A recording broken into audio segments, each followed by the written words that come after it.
Alright, y'all, so we're going to be graphing a quadratic function in intercept form. Now, intercept form is y equals a, and then in parentheses, x minus p, and in parentheses, x minus q. Now, some key things to remember is that if you have a parabola that has a positive alpha character, that means the parabola is going to need to go in a smiley face, an upward motion. If you have a negative alpha character, it's going to need to have a parabola that is going down, kind of like a rainbow or a sad face.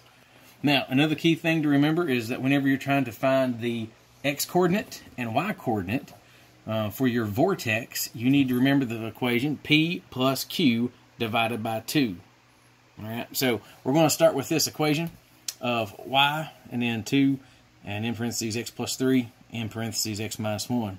So to be able to get the p and our q values, what you do is technically you need to go down here and set up an equation where you'd have x plus 3 equals 0, and you would get the variable by itself, minus 3 from both sides, and you would have x equals negative 3.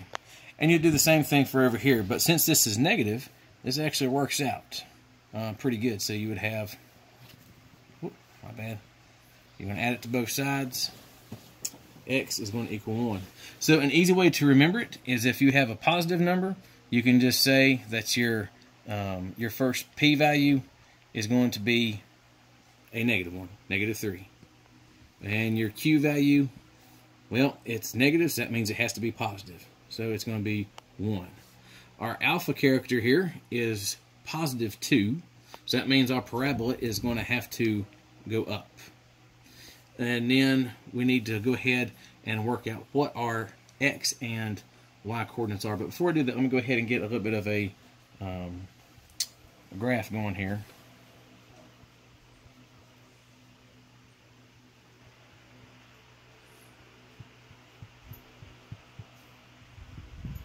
Putting eight digits on both sides. So let's go ahead and do p plus q divided by 2.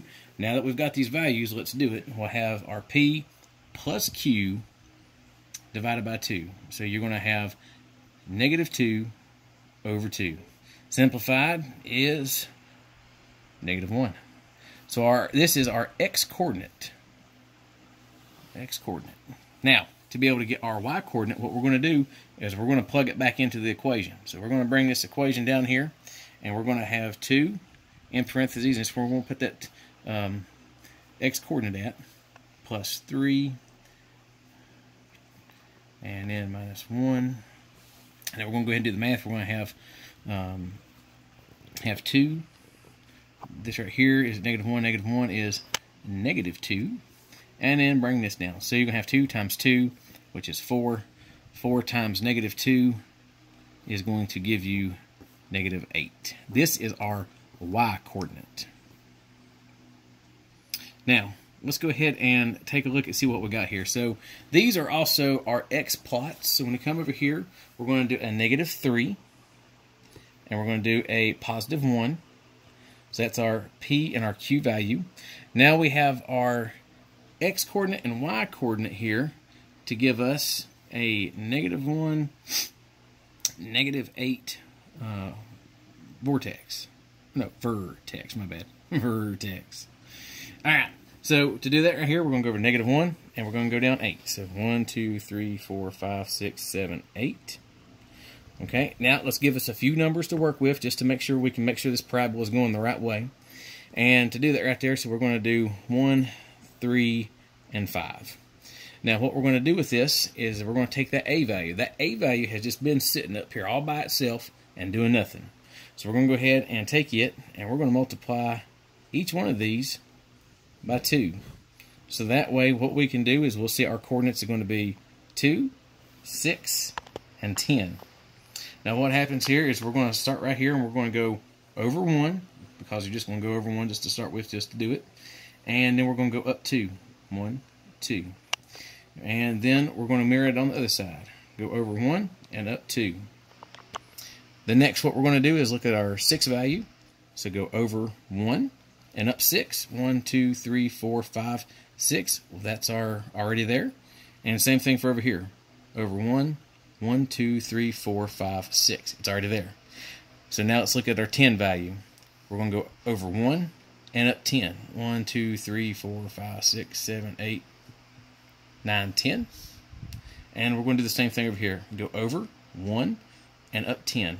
1, 2, 3, 4, 5, 6, 7, 8, 9, 10.